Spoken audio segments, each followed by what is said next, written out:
All right, welcome to The Explainer. Today we're plugging in. We're going to explore the huge, kind of chaotic, but absolutely essential world of cybersecurity podcasts. Let's find the signal in all that noise. You know, it's easy to forget, but there's this constant, invisible conflict happening all around us, and the ones and zeros that pretty much run our lives. It's a battle between the people who build the walls and the people who find a way right through them. And what's wild is that for the first time, this hidden war actually has a voice.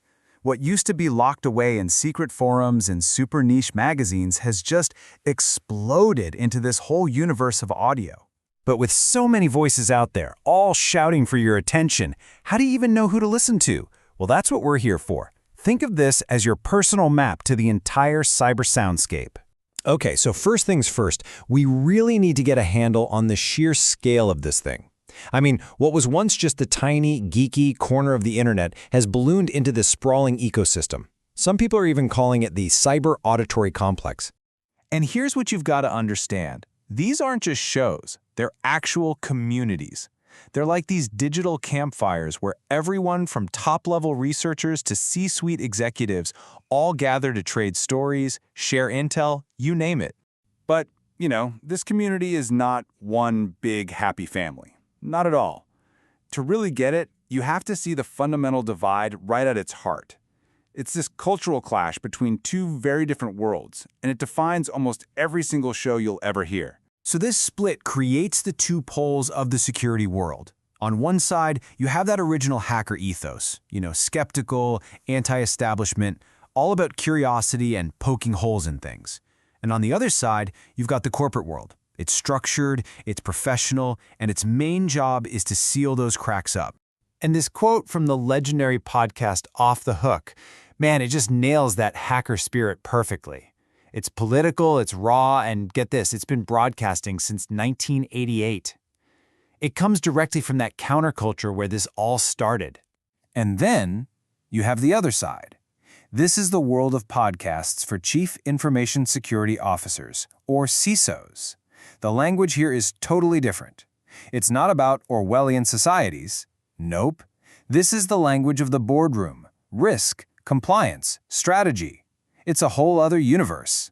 So, with that big cultural divide in our heads, we can actually start to map the terrain. Let's break down the key genres and see where each one fits into this picture.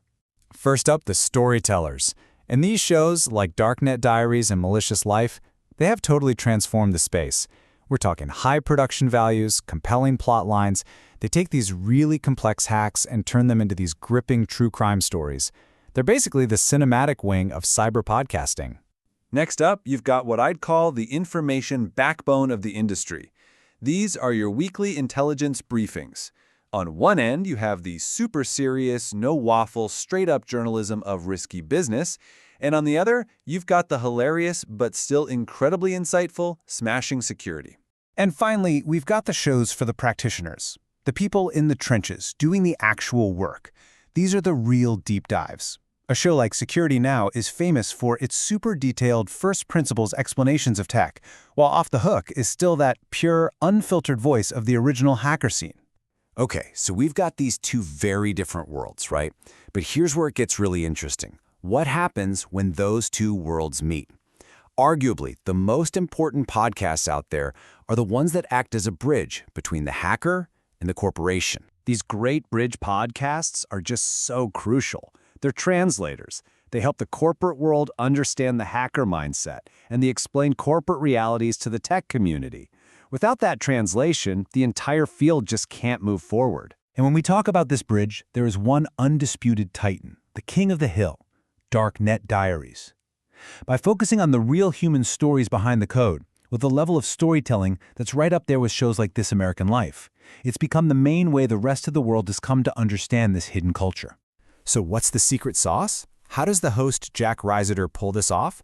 Well, it's a three-part formula. He starts with his own deep technical background. Then he adds this master-level storytelling craft. And, crucially, he brings in the authentic voices of the people who were actually there, the hackers, the agents, the victims. It's just a masterclass. But what if a podcast isn't just a bridge? What if it's a weapon?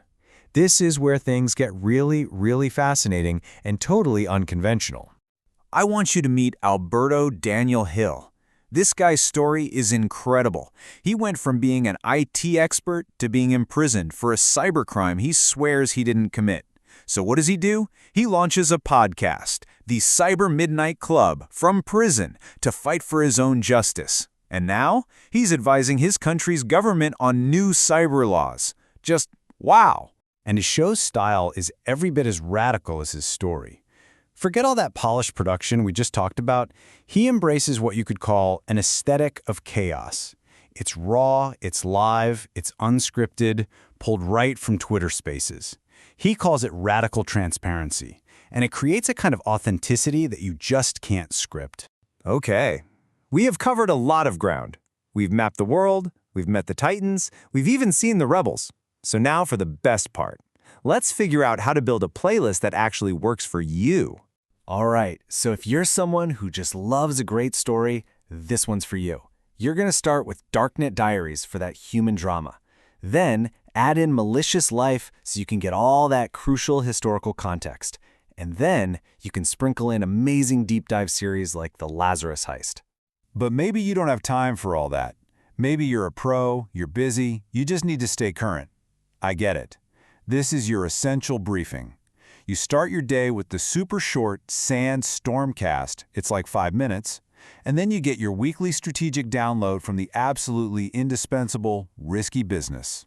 So here's the ultimate takeaway. The entire conversation about our digital future, it's happening right now, out loud, for anyone to hear. From polished corporate studios all the way to raw activist broadcasts, the voices are all out there. The only question left is, which ones will you listen to?